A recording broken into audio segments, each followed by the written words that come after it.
ठीक है? ये मैम मैं एक काम करता हूँ, आपको टेक्स्ट कर दूंगा LMS पे, यानी मैसेज कर दूंगा। ठीक है, आप मुझे मेल कर दें।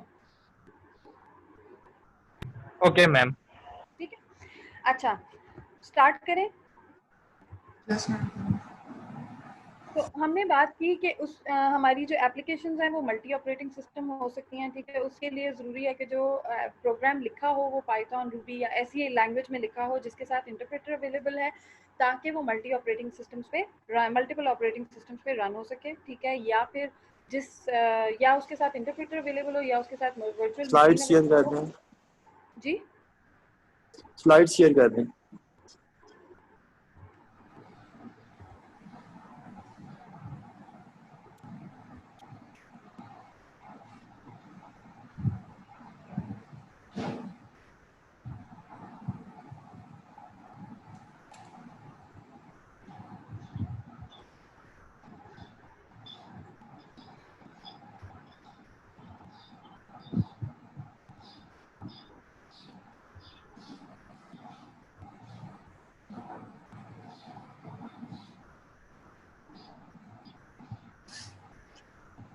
एक सेकंड।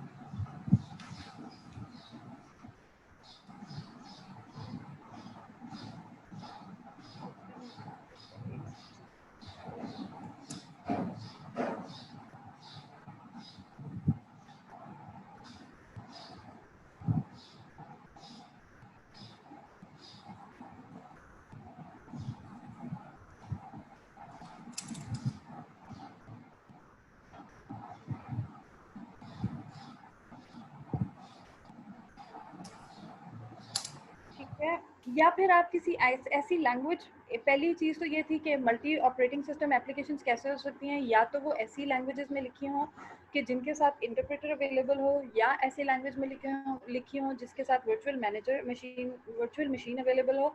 और तीसरी ऑप्शन ये है कि ऐसी लैंग्वेज में लिखी हो जो स्टैंडर्ड है, जैसे सी है, compile separately on each operating system to run on each. ठीक है, अब सी लैंग्वेज में जो कोड लिखा जाता है, आपने वही कोड जो है वो लिनक्स में रन होगा, वही कोड जो है वो आपका विंडोज़ में रन होगा, सिर्फ आपने कंपाइल उसी ऑपरेटिंग सिस्टम में रहते हुए करना होगा। जो कंपाइल फाइल है उसे एग्जीक्यूट नहीं कर सकते, लेकिन जो कोड है उसको आप वहाँ पे उसी एनवायरनमेंट में रहते हुए कंपाइल करके एग्जीक्यूट करेंगे तो वो एग्जीक्यूट होगा। मैम ये समझ नहीं आई, ये सी वाली बात समझ नहीं आई। सी में जो कोड लिखा जाता है ना, कोड सेम ही है, जैसे सी आउट, प्रिंट एफ, जो भी आप स्टेटमेंट्स यूज़ करते हैं, सी प्लस प्लस की स्टेटमेंट्स यूज़ करें या सी की स्टेटमेंट्स यूज़ करें, स्टेटमेंट्स सेम ही हैं। ठीक है, यानी आपने प्रोग्राम लिख लिया, बिल्कुल ठीक है। अब प्रोग्राम को जब आपने, यानी कि अगर आप ये करते हैं ना कि प्रोग्राम को कंपाइल करने के बाद सिर्फ उसकी एक्जी रन करेंगे, विंडो मतलब आपने उसकी एक्जी फाइल बना ली और उसकी एक्जी फाइल को आप विंडोज़ पे रन करेंगे और उसके बाद आप लिनक्स पे रन करेंगे तो वो रन नहीं होगी। लेकिन अगर आपने फाइल, वो जो .cpp की फाइल आपने बनाई है, आप उसे सी में, जो आपका विंडोज़ है उसके कंपाइलर में कंपाइल करने के बाद एग्जीक्यूट करेंगे तो वो प्रॉपर्ली एग्जीक्यूट, मतलब वो आपको रिजल्ट देगी। फिर उसी फाइल को आप लिनक्स के एनवायरनमेंट में कंपाइल करने के बाद एग्जीक्यूट करेंगे तो वो आपको सही रिजल्ट देगी। यानी दोनों ऑपरेटिंग सिस्टम अपनी अपनी एक्जी फाइल बना के, और फिर उसी वो कोड सेम ही होगा, लेकिन उनकी एग्जीक्यूटिबल फाइल्स जो हैं वो ऑपरेटिंग सिस्टम्स अपने हिसाब से बनाते हैं। समझ में आई बात? मैं लिखूंगी सी आउट ही, कोड चेंज नहीं होगा। जैसे मैंने पहले कहा था कि आपके जो ऑपरेटिंग सिस्टम्स हैं उनमें जब आप जैसे जो जो एप्लीकेशंस ऑपरेटिंग सिस्टम स्पेसिफिक होती हैं उनका कोड चेंज नहीं होता। ठीक है, वो उसी ऑपरेटिंग सिस्टम पे रन करती हैं। और अगर आप किसी दूसरे ऑपरेटिंग सिस्टम पे रन करने की कोशिश भी करें तो वो आपको प्रॉम्प्ट कर देता है कि this operating system does not support this file. लेकिन जब आप कोई कोड सी लैंग्वेज में लिख रहे हैं तो कोड के जो स्टेटमेंट्स हैं वो सेम ही होंगी, लेकिन उनको कंपाइल आप दोनों ऑपरेटिंग सिस्टम्स में अलग अलग करेंगे। ठीक है, ठीक है मैम। फिर आपके पास application binary interface is architecture equivalent of API defines how different components of binary code can interface for a given operating system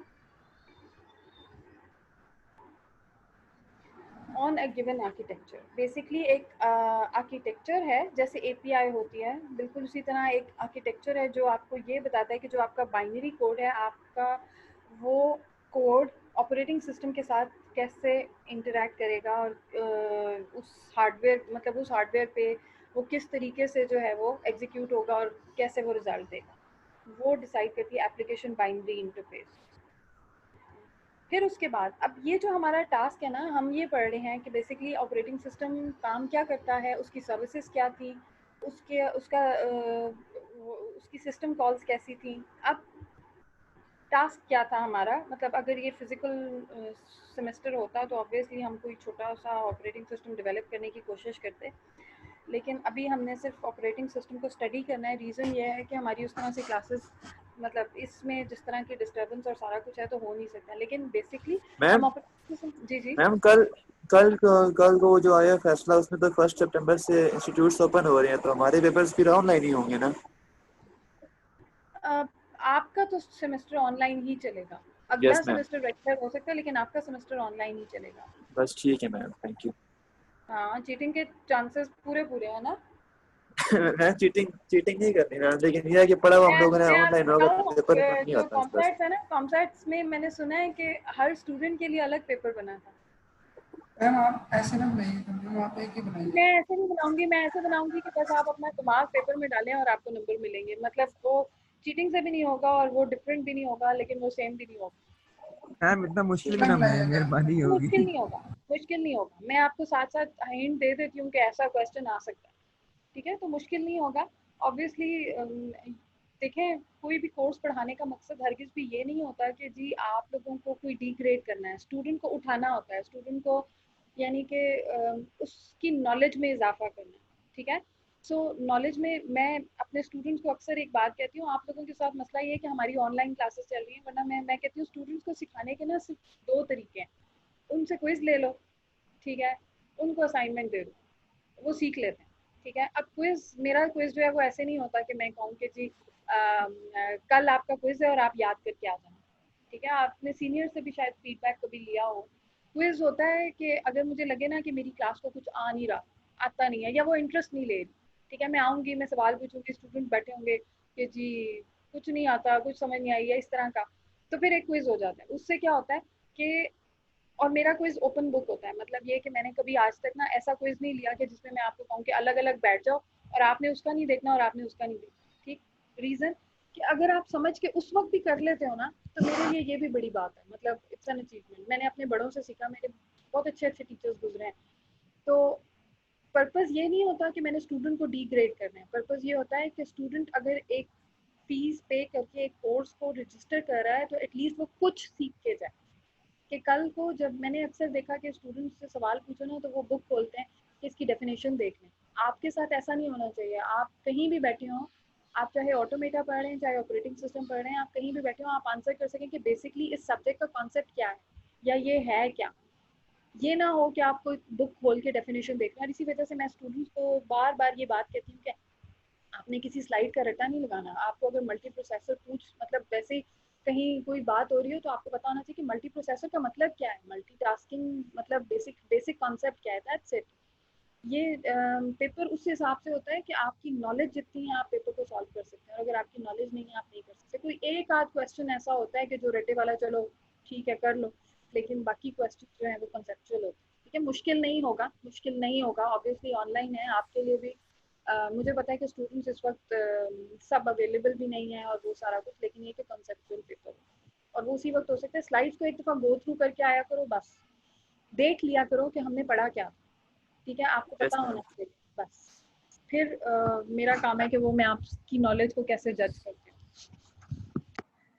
चलें आगे चलते हैं। तो जब हम ऑपरेटिंग सिस्टम की बात कर रहे हैं, तो जब हमने ऑपरेटिंग सिस्टम बनाना होता है ना, तो ऑपरेट मतलब उसका डिज़ाइन कैसा होगा, उसकी जैसे आपने सॉफ्टवेयर की भी बात की होगी या आपने कोई प्रोग्राम भी लिखना होगा, तो आप पहले ये सोचते हैं कि जी उस सॉफ्टवेयर को बनाने के लिए रिक्वायरमेंट्स क्या हैं।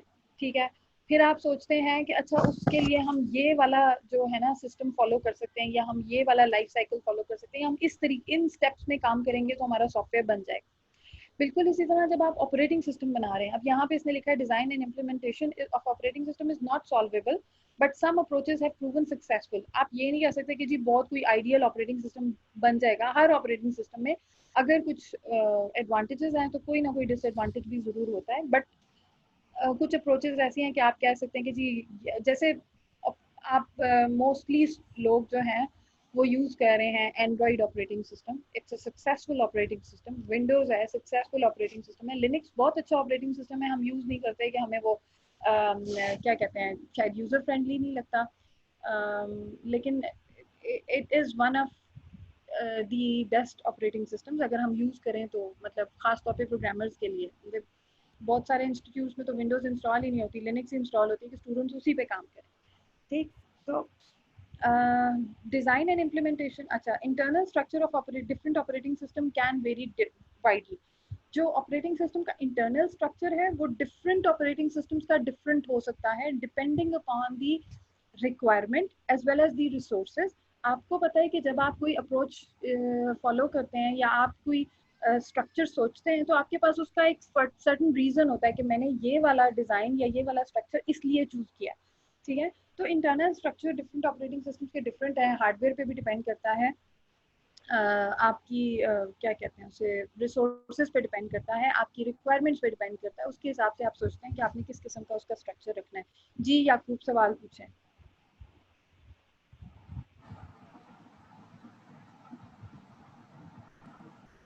मैम वो गलती से हो गया था, जी गलती से हो गया था मैम। अच्छा,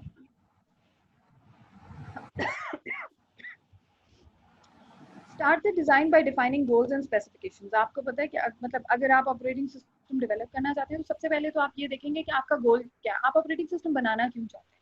अब अगर आपका रीजन है कि आपको एक एनवायरनमेंट प्रोवाइड की जाए कि जहाँ पे सिर्फ और सिर्फ आप कोड लिख सकते, मतलब आपने सिर्फ कोड ही लिखना है, आपने सिर्फ फाइल्स क्रिएट करनी है और उन फाइल्स में काम करना है, जहाँ पे आपको ग्राफिक्स की जरूरत नहीं है, तो फिर आप शायद यूनिक्स टाइप का ऑपरेटिंग सिस्टम या डॉस टाइप का ऑपरेटिंग सिस्टम बना सकते हैं कि जिसमें आपको ग्राफिक्स डालने की जरूरत ही नहीं है। ठीक है, अगर आपको ये कहा जाए कि नहीं जी यूजर जो है वो मेरा सेटिस्फाई है, यूजर को ज्यादा काम नहीं करना पड़े, यूजर को कमांड्स याद ना करनी पड़े, यूजर बस क्लिक करे और काम हो जाए, तो फिर आपके जहन में फौरन आएगा कि नहीं कुछ ऐसा ऑपरेटिंग सिस्टम होना चाहिए जिसमें ग्राफिक्स भी हो, जिसमें जो है वो कमांड्स ना देनी पड़े, यूजर के सारे काम जो है वो एक क्लिक पे हो जाएं। तो आप डिफरेंट तरीके से सोचोगे, यानी आप सबसे पहले उसका आप ये देखते हो कि आपके गोल्स क्या हैं। ठीक है, आपकी जो जो ऑपरेटिंग सिस्टम आपने बनाना है उसकी स्पेसिफिकेशंस क्या हैं, यानी क्या क्या रिक्वायरमेंट्स हैं जिनको आपने फुलफिल करना है।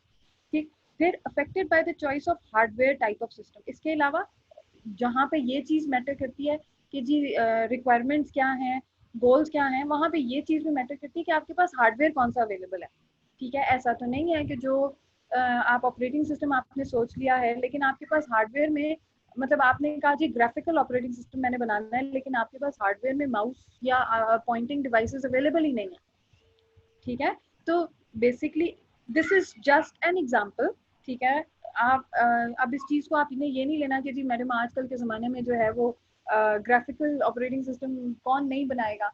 तो मैं जस्ट आपको एग्जांपल दे रही हूँ कि ये हो सकता है, किसी ऑर्गेनाइजेशन या किसी कंपनी की ये रिक्वायरमेंट हो सकती है कि मुझे ग्राफिक्स नहीं चाहिए, मुझे सिर्फ और सिर्फ जो है वो एक एनवायरनमेंट चाहिए जहाँ पे मैं कोड, मतलब डिफरेंट एप्लीकेशंस के को रन करने के लिए बस कोड लिखा जाए। There can be certain reasons. ठीक है, तो फिर उस सूरत में आप ऐसा ऑपरेटिंग सिस्टम डेवलप करेंगे जिसमें ग्राफिक्स ना हो, जिसमें पॉइंटिंग डिवाइसेस की जरूरत ना हो। ठीक, सो गोल्स डिफाइन करते हैं, स्पेसिफिकेशंस रिक्वायरमेंट्स को देखते हुए डिजाइन करते हैं। उसके अलावा आप ये भी देखते हैं कि आपके पास हार्डवेयर की क्या अवेलेबिलिटी है, आपका सिस्टम कौन सा है। ठीक, अब यूजर गोल्स के अंदर there are two types of goals के, यूजर गोल्स हो सकते हैं या सिस्टम गोल्स हो सकते हैं। यूजर गोल्स क्या हैं, ऑब्वियसली इजी टू यूज हो, इजी टू लर्न हो, रिलायबल हो, सेफ हो, फास्ट हो। ठीक, मैं अगर कोई ऑपरेटिंग सिस्टम सेलेक्ट करती हूँ या मैं कोई सिस्टम इंस्टॉल करना चाहती हूँ या मैं कोई मोबाइल देखने चाहती हूँ तो सबसे पहले मैं ये देखती हूँ कि उसके ऊपर ऑपरेटिंग सिस्टम कौन सा इंस्टॉल्ड है, क्या वो operating system easy to use है, क्या वो उसे मतलब कन्वीनियंट है, फास्ट है। ठीक है, ऐसा तो नहीं है, मतलब मैंने नहीं आज तक कभी ना ये लिनोवो यूज़ नहीं किया मोबाइल, क्यों, इसलिए कि शायद मुझे उसका ऑपरेटिंग सिस्टम मतलब उस तरह से, या मैंने विंडोज़ ऑपरेटिंग वो मोबाइल कभी नहीं यूज़ किया, कि मुझे लगता है कि मुझे ना वो इतना ज़्यादा समझ में नहीं आएगा, या मेरे लिए मतलब ऑब्वियसली समझ तो आ ही जाएगा लेकिन शायद इतना ईजी टू यूज़ नहीं होगा। ठीक है, तो यूजर गोल में हम सबसे पहले ये देखते हैं कि यूजर के लिए क्या आसान होगा यूज करना, यूजर किस चीज से अट्रैक्ट होगा। ठीक है, रिलायबल भी हो, सेफ भी हो, वायरस ना आने के लिए आप जो कर सकते हैं, सिक्योर जिस तरह से कर सकते हैं, ठीक है, और फास्ट भी हो। फिर जो सिस्टम गोल्स हैं, ऑपरेटिंग सिस्टम जब आप बनाने लगे तो सिस्टम के गोल्स क्या होंगे कि ऐसा ऑपरेटिंग सिस्टम डेवलप किया जाए जो बनाना भी आसान हो, इम्प्लीमेंट करना आसान हो, उसका डिज़ाइन भी आसान हो, उसकी इम्प्लीमेंटेशन भी आसान हो, उसको मेंटेन भी किया जा सके, फ्लेक्सिबल भी हो। फ्लेक्सिबल से मतलब अगर कोई चेंज आ जाता है किसी वजह, मतलब कोई नई चीज़ आ जाती है तो आप उस नई चीज़ को इम्प्लीमेंट कर सकें, या किसी ऐप में कोई चेंज आ जाता है तो वो ऐप अपग्रेड हो सके, या इस तरह की चीज़ें, ठीक है। एरर फ्री भी हो, एफिशिएंट भी हो। Specifying and designing an operating system is highly creative task of software engineering, ठीक है। आप ऑपरेटिंग सिस्टम को स्पेसिफाई करें और उसे डिज़ाइन करें तो ये बहुत एक ज़बरदस्त काम है, ठीक है, और आप कर सकते हैं। आपको अगर मतलब अगर आपको ये बेसिक पता है कि ऑपरेटिंग सिस्टम के क्या फीचर्स हो सकते हैं, किस बेसिस पे ऑपरेटिंग सिस्टम बनाया जा सकता है, क्या स्ट्रक्चर हो सकता है और क्या सर्विसेज वो प्रोवाइड कर सकता है, तो आप ऑपरेटिंग सिस्टम डिज़ाइन कर सकते हैं, इम्प्लीमेंट कर सकते हैं। अब policy, what needs to be done, मतलब सबसे पहले तो आप ये देखते हैं कि क्या करना है। मतलब ऐसा है, एग्जाम्पल जैसे यहाँ पे एक दी हुई है कि इंटरप्ट आफ्टर एवरी 100 सेकेंड्स। मैं आपको एग्जाम्पल देती हूँ कि जी ऐसा हो कि अगर दो प्रोसेसेस सेम रिसोर्स के लिए compete कर रहे हैं, तो एक प्रोसेस को रिसोर्स जो है वो कुछ टाइम के लिए दे दी जाए और फिर उससे ले ली जाए और दूसरे प्रोसेस को दे दी जाए, ताकि दोनों प्रोसेस उस रिसोर्स को यूज कर सकें। या अगर कोई process unlimited period of time के लिए एग्जीक्यूट होना शुरू हो गया है, यानी उसमें कोई इनफाइनाइट लूप हो गया है, तो after a certain period of time उसे टर्मिनेट हो जाना चाहिए, ठीक है। या मतलब इस तरह का कुछ भी जो आप करना चाहते हैं, आप क्या करना चाहते हैं, पॉलिसी डिफाइन करते हैं, हाउ टू डू इट, किस तरीके से करेंगे। यानी अगर आपने प्रोसेस को टर्मिनेट करना है तो आप टाइमर के थ्रू करेंगे, आपने रिसोर्सेज एलोकेट करनी है आप टाइमर के थ्रू करेंगे, या आप प्रायोरिटी की बेसिस पे करेंगे। वो चीज़ जो है आप डिफाइन करते हैं जब आपने ऑपरेटिंग सिस्टम डिजाइन करना, ठीक है। Important principle, separate policy for mechanism. Separation of policy for mechanism is very important principle. It allows maximum flexibility if policy decisions are to be changed later, ठीक है। जैसे 100 को 200 में कन्वर्ट करना या कुछ भी ऐसी चीज। इम्प्लीमेंटेशन, अब there are many variations. Early operating systems जो हैं वो असेंबली लैंग्वेज में डेवलप मतलब इम्प्लीमेंट हो जाते थे, यानी उनका कोड जो है वो असेंबली लैंग्वेज में लिख लिया जाता है। फिर उसके बाद जो है वो प्रोग्रामिंग लैंग्वेजेस आई, जैसे एल्गोल है, PL1 है, कुछ ऑपरेटिंग सिस्टम्स उसमें भी लिखे।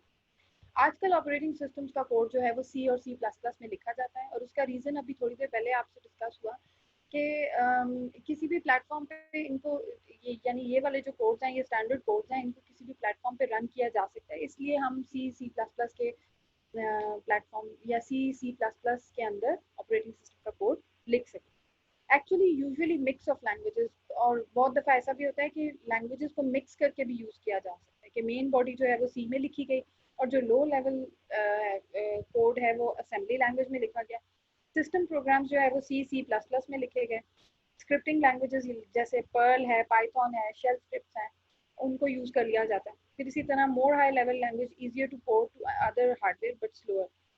Emulation can allow an operating system to run on non-native hardware. Emulation basically वो चीज़ है कि जो आपको जो हार्डवेयर उस पर्टिकुलर ऑपरेटिंग सिस्टम को सपोर्ट नहीं कर रहा, अगर आप उस पर एमुलेटर इंस्टॉल कर लें तो वो उस पर रन होना शुरू हो जाता है। इसकी एग्जांपल आपको ऐसे देती हूँ कि जैसे आपने कोई एप्लीकेशन बनाई है जो मोबाइल के लिए है, ठीक है, और वो मोबाइल पे ही रन होनी है। अब आप चाहते हैं, जैसे हमारे फाइनल ईयर के स्टूडेंट्स अक्सर ये काम करते हैं कि उनकी मोबाइल की ऐप होती है और वो मोबाइल पे ही चलती है, लेकिन अगर वो चाहते हैं कि वो ऐप को आपके लैपटॉप पे रन करके दिखाएं, लेकिन वो ऐसे ही रन हो जैसे वो मोबाइल पे रन हो रही थी, यानी वही उसी तरह मोबाइल का इंटरफेस आए और सारा कुछ, तो वो इम्यूलेटर इंस्टॉल कर लेते हैं, ठीक है। अब मोबाइल की ऐप आपको भी बहुत अच्छी तरह पता होगा कि लैपटॉप पे एज इट इज़ रन नहीं हो सकती, ठीक है ना। तो जब आप इम्यूलेटर इंस्टॉल करते हो तो फिर वो ऐप जो है वो या ऑपरेटिंग सिस्टम जो है वो आपको अलाउ करता है कि हार्डवेयर उसे सपोर्ट नहीं करता, लेकिन जब आप इम्यूलेटर इंस्टॉल कर लेते हो तो इम्यूलेटर इनेबल करता है कि वो जो ऐप है वो आपके हार्डवेयर पे रन हो सके, ठीक है। सो आप अपने ऑपरेटिंग सिस्टम में, अगर आप ऑपरेटिंग सिस्टम डिज़ाइन कर रहे हैं तो क्या आप उसके लिए ऐसा एमुलेटर डिज़ाइन करेंगे कि कुछ दूसरे ऑपरेटिंग सिस्टम या दूसरे या ऐसे प्रोग्राम्स जो वो सपोर्ट नहीं भी करता वो भी उस पर रन हो जाए। ठीक है, तो ये डिपेंड करता है कि आपकी रिक्वायरमेंट क्या है, उसके हिसाब से फिर आप इम्प्लीमेंटेशन। अब अगर हम ऑपरेटिंग सिस्टम के स्ट्रक्चर्स की बात करें, general purpose operating system is very large programme.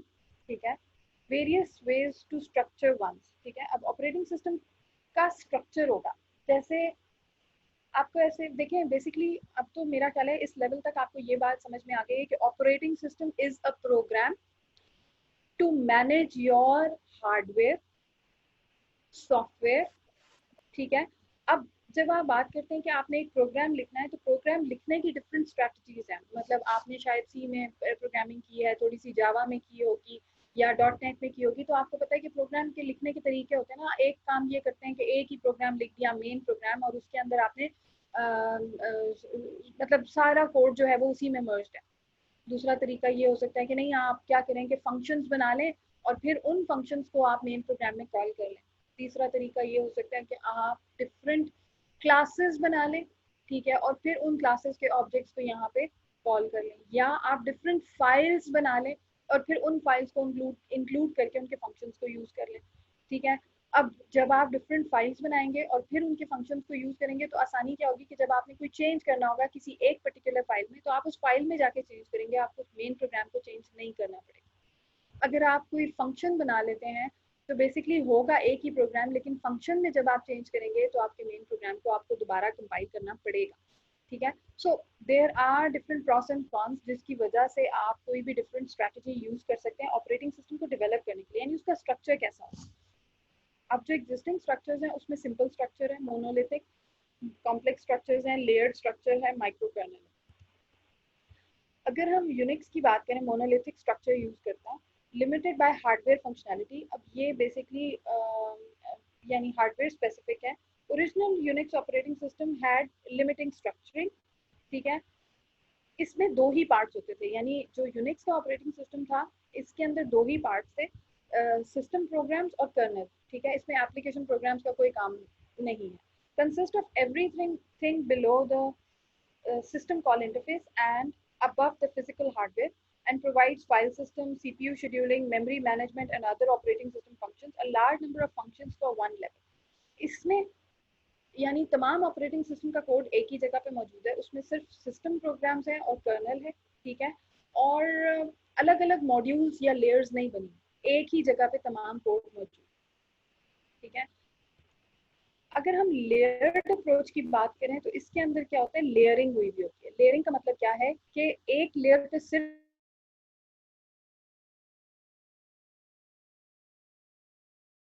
जो बहुत ज्यादा सिस्टम स्पेसिफिक नहीं है, फिर उससे अंदर कुछ ऐसे प्रोग्राम्स होंगे जो हार्डवेयर से इंटरेक्ट कर सकते हैं, और जो सबसे इनरमोस्ट लेयर होती है वो हार्डवेयर लेयर होती है कि जब भी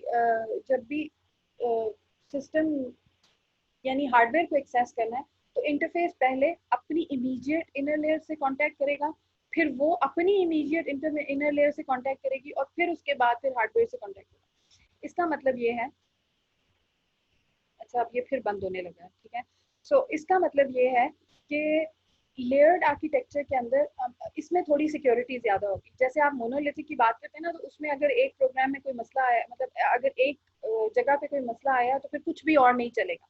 लेकिन जब आप लेयर्स की बात करते हैं, अगर इंटरफेस या हम कहते हैं कि जी इस लेयर 1 पे कोई प्रॉब्लम है तो इंटरफेस और ये जो दूसरी लेयर है ये आपस में काम करते रहेंगे। ठीक है, मसला अगर इस लेयर पे है तो वो इसी लेयर तक महदूद होगा। हाँ, इससे इनर लेयर यानी आप हार्डवेयर को उस वक्त तक एक्सेस नहीं कर सकते जब तक आप इस लेयर का मसला हल नहीं करते, लेकिन बाकी लेयर्स आपस में इंटरेक्ट करके काम कर सकती है। ठीक है, और अगर किसी एक लेयर पे कोई मसला आता है तो वो मसला उसी लेयर तक महदूद होता है, वो डैमेज नहीं करता किसी और प्रोग्राम को, और बाकी चीजें जो है वो एज इट इज चलती है। ठीक है, हाँ, ये यूनिक्स के अप्रोच है, ये यूनिक्स का प्रॉपर्टी है, ये यूनिक्स पर आ रही है ना। हाँ जी, ये तो ना अब आपका टास्क है। आपका टास्क क्या है मैंने पहले भी बात की थी, अभी भी कह रही हूँ कि अब मैंने आपको ऑपरेटिंग सिस्टम के स्ट्रक्चर्स जैसे पढ़ा दिए, ठीक है, ऑपरेटिंग सिस्टम की सर्विसेज पढ़ा दी, सिस्टम कॉल्स पढ़ा दी। अब जो ऑपरेटिंग सिस्टम आपने at the end case study मुझे प्रोवाइड करनी है, तो आपने ये देखना है कि आपने जो ऑपरेटिंग सिस्टम सिलेक्ट किया है उसका कौन सा स्ट्रक्चर है, ठीक है, क्या वो लेयर्ड आर्किटेक्चर यूज कर रहा है, या वो मोनोलिथिक स्ट्रक्चर यूज कर रहा है, या वो माइक्रो कर्नल यूज कर रहा है, या वो हाइब्रिड अप्रोच यूज कर रहा है। ये अब आपने अपने ऑपरेटिंग सिस्टम में देखना है, और फिर आपने उसको मतलब अपनी स्लाइड ऐड कर देनी है कि जी मेरे ऑपरेटिंग सिस्टम का जो है वो ये स्ट्रक्चर है, ठीक है। फिर उसके ओके बाद मैम। माइक्रो कर्नल बेसिकली होगा क्या, चले अगर हम ऑपरेटिंग सिस्टम इम्प्लीमेंट नहीं कर रहे तो अगर हम एक रियलिस्टिक केस स्टडी भी स्टडी कर लेते हैं कि जी ऑपरेटिंग सिस्टम या ये जो ऑपरेटिंग सिस्टम है इसमें ये काम हो रहा है, तो आपको एक पता चल जाएगा कि बेसिकली जब कोई ऑपरेटिंग सिस्टम बनता है तो उसके अंदर ये चीज़ें किसी भी ऑपरेटिंग सिस्टम में कहाँ कहाँ और कैसे, ठीक है। फिर हम बात कर लेते हैं माइक्रो कर्नल। अब जो कुछ ऑपरेटिंग सिस्टम्स हैं वो क्या काम करते हैं, वो माइक्रो कर्नल की फैसिलिटी प्रोवाइड करते हैं, जैसे मैक ऑपरेटिंग सिस्टम। ये बेसिकली कर्नल का जो हिस्सा है ना, यानी पहले तो हमने कहा कि ऑपरेटिंग सिस्टम का जो मेजर पार्ट है वो कर्नल के अंदर है, ठीक है। अब अगर किसी वजह से किसी एक चीज कर्नल के पार्ट में प्रॉब्लम आ जाए तो पूरा कर्नल वर्किंग कंडीशन में नहीं रहेगा ऑब्वियसली, क्योंकि अगर किसी एक चीज में प्रॉब्लम आ गई, और ये हो सकता है जैसे यूनिक्स का केस था, उसमें हमारे पास सिर्फ सिस्टम प्रोग्राम था, अगर सिस्टम प्रोग्राम में प्रॉब्लम आ गई आपका कर्नल भी काम नहीं करेगा। इसमें हमने चीजें तो अलग कर दी कि सिस्टम प्रोग्राम्स अलग लेयर पे अलग जगह पे हैं और आपके जो कर्नल है वो अलग जगह पे, लेकिन स्टिल अगर कर्नल में कोई किसी एक जगह पे कोई प्रॉब्लम आ गई तो बाकी चीजें जो हैं वो भी काम नहीं करेंगी। अब ऑब्वियसली इसमें भी लेवल्स हैं कि कुछ प्रोग्राम्स ऐसे होंगे जो सिस्टम को चलाने, या इसमें भी कुछ ऐसे पार्ट्स होंगे जो सिस्टम को चलाने के लिए इसेंशियल है, ठीक है।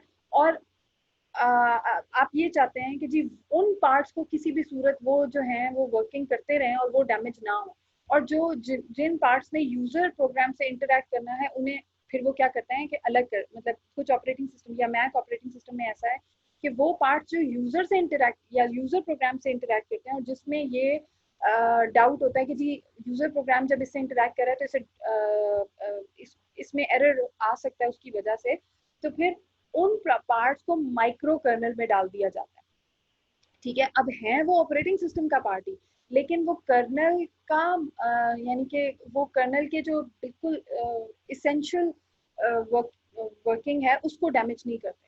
अब अगर कोई मसला आ भी जाएगा तो वो माइक्रो कर्नल के लेवल पे होगा, कर्नल फिर भी चलता रहेगा, इसकी वजह से आपका ऑपरेटिंग सिस्टम फिर भी मतलब प्रॉपर वर्किंग कंडीशन में रहता ही है, ठीक है। Moves as much from kernel into user space. अच्छा, communication takes place between user mods and using message passing. Easier to extend. अच्छा, उसके अलावा ये कि अगर आपको कोई कर्नल के अंदर कोई चेंज लेके आना है तो आप क्या करते हैं कि आप माइक्रो कर्नल में मतलब कोई नई चीज़ ऐड करनी है, कुछ हार्डवेयर नया आ गया है और आप चाहते हैं कि आपका ऑपरेटिंग सिस्टम उस पर भी रन हो जाए, तो आप माइक्रो कर्नल में जाके एडिशन कर सकते हैं। जो कर्नल है जो मेजर यानी कि जिसके अंदर बेसिक पार्ट्स हैं वो सेम ही रहेगा, लेकिन माइक्रो कर्नल के अंदर आप कोई मतलब उसको एक्सटेंड कर सकते हैं। Easier to port the operating system to new architectures, आप नए आर्किटेक्चर्स के लिए उस ऑपरेटिंग सिस्टम को अपडेट भी कर सकते हैं। मोर रिलायबल, ठीक है, less code in running in kernel mode, ठीक है, और ये ज़्यादा सिक्योर है। Detriments performance overhead of user space to kernel space communication. इसका स्ट्रक्चर कुछ ऐसा है,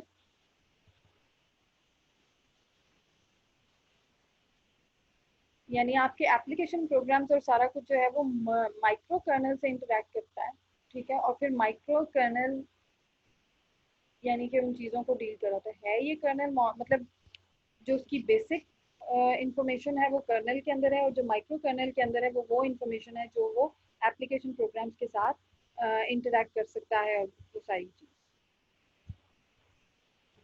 फिर उसके बाद जो आपके पास अप्रोच है दैट इज मॉड्यूलर अप्रोच, ठीक है। हमने कहा सिंपल स्ट्रक्चर या मोनोलिथिक स्ट्रक्चर है, फिर हमने कहा लेयर्ड स्ट्रक्चर है, फिर हमने कहा माइक्रो कर्नल स्ट्रक्चर है, फिर हमने कहा मॉड्यूल्स हैं। Many modern operating system implement loadable kernel modules. Loadable kernel module या LKM क्या है कि अब कर्नल के डिफरेंट मॉड्यूल्स बना दिए, ठीक है। ये ऑब्जेक्ट ओरिएंटेड अप्रोच यूज करता है each core component is separate, her component जो है वो डिफरेंट काम कर रहा होगा। फायदा क्या है कि अगर किसी एक कंपोनेंट में कोई प्रॉब्लम आ भी जाती है तो दूसरा कंपोनेंट जो है वो वर्किंग कंडीशन में रहेगा ही। इसके अलावा अगर आप कोई नया कंपोनेंट ऐड करना चाहते हैं तो बाकी कंपोनेंट्स को आपको कुछ भी चेंज नहीं करना पड़ेगा, बस आप वो मॉड्यूल बनाएंगे और उसके अंदर एम्बेड कर देंगे। Each talks to other over known interfaces, अगर किसी मॉड्यूल ने किसी दूसरे मॉड्यूल के साथ इंटरैक्ट करना भी है तो वो थ्रू एन इंटरफेस, अगर उसमें वो उसके साथ इंटरैक्शन का इंटरफेस अवेलेबल होगा वो उस इंटरफेस के थ्रू इंटरैक्ट कर सकते हैं। Each is loadable as needed within the kernel. Obviously object oriented approach है, आपको पता है डायनामिक प्रोग्रामिंग के अंदर ये होता है कि जिस चीज की यूज यानी कि जिस मॉड्यूल का यूज होगा सिर्फ वो वाला जो है पार्ट वो लोड होगा, ठीक है, और फिर वो जो है एग्जीक्यूट होना शुरू हो जाएगा। Overall similar two layers but more flexible, ठीक है। लेयर्स में तो फिर भी ये था ना कि आपके पास आप हमें जो भी लेयर है वो हमेशा अपनी इमीडिएट लेयर से जो है वो इंटरैक्ट कर सकती है, यानी अगर उसने थर्ड या फोर्थ लेयर से इंटरैक्ट करना है तो वो पहले अपनी इमीडिएट को बोलेगी, फिर वो अगली अपनी इमीडिएट को बोलेगी। लेकिन इसके अंदर क्या है कि तमाम जो मॉड्यूल्स हैं वो अलग अलग हैं, उनके पास इंटरफेसेस अवेलेबल हैं किसी दूसरे मॉड्यूल से इंटरैक्ट करने के लिए, और जब भी किसी मॉड्यूल को ज़रूरत पड़ती है कि वो किसी दूसरे मॉड्यूल से यानी कि जब उसने एग्जीक्यूट होना होता है तो वो मेमोरी में लोड होता है, एग्जीक्यूट होता है, फिर उसके बाद दोबारा अनलोड हो जाता है। ये स्ट्रैटेजी जो यूज़ होती है वो यूज़ होती है लिनक्स में और सोलारिस में। अगेन अब मैंने अगर यहाँ पे लिनक्स और सोलारिस बोला तो इसका मतलब लिनक्स के बहुत सारे वर्जन्स हैं, ठीक है, तो इट्स नॉट नेसेसरी कि लिनक्स के तमाम वर्जन्स में एक ही स्ट्रैटेजी यूज़ हो, ठीक है। ये आपने चेक करना है और फिर आपने मुझे बताना है कि आपके ऑपरेटिंग सिस्टम में कौन सी स्ट्रैटेजी यूज़ हो। आपके ऑपरेटिंग सिस्टम्स हैं जो हाइब्रिड अप्रोच यूज़ करते हैं। Most modern operating system are not one pure model. Hybrid combines multiple approaches. आपको पता ही है कि हाइब्रिड का मतलब ये है कि मल्टीपल अप्रोचेस, यानी आपको अगर कोई अप्रोच एक चीज़ के कुछ एडवांटेजेस अच्छे लग रहे हैं, दूसरी चीज़ के कुछ एडवांटेजेस अच्छे लग रहे हैं, तो आप हाइब्रिड अप्रोच यूज़ कर सकते हैं। Hybrid combines multiple approaches to address performance, security, usability needs. Linux and Solaris kernels in kernel address space, so monolithic plus modular for dynamic loading of functionality. कि ये बात ठीक है कि वो जो है मतलब उनके पास कर्नल एक ही है, ठीक है, लेकिन उसके साथ साथ उनमें मॉड्यूलर फंक्शनैलिटी भी इम्प्लीमेंट हुई हुई है। दैट मीन्स कि जिस मॉड्यूल ने काम मतलब जिस मॉड्यूल का काम होता है सिर्फ वो मेमोरी में लोड होता है और फिर वो जो है एग्जीक्यूट होता है। Windows mostly monolithic plus micro kernel. अब जो विंडोज है वो मोनोलिथिक भी है और माइक्रो कर्नल भी, ठीक है। फिर इसी तरह एप्पल का मैक ऑपरेटिंग सिस्टम की बात करें तो वो भी हाइब्रिड अप्रोच यूज़ करता है, लेयर्ड अप्रोच यूज़ करता है, ठीक है। Below is kernel consisting of Mach. अच्छा ये मैंने ना इसमें से कुछ स्लाइड्स डिलीट की हैं। इसमें सिर्फ ये था कि नंबर ऑफ स्लाइड्स देख के स्टूडेंट्स परेशान हो जाते हैं, तो मैंने स्लाइड्स डिलीट कर दी क्योंकि ऑब्वियसली आपने ये काम करना ही है कि आपने अपने ऑपरेटिंग सिस्टम का स्ट्रक्चर नेट पे सर्च करके वो लाना ही है, तो इसलिए यहाँ पे अगर वो स्लाइड्स, और वैसे भी इन स्लाइड्स का आपने रट्टा लगाना भी नहीं है कि जी यूनिक्स का क्या है, और पता होना चाहिए कि कौन कौन से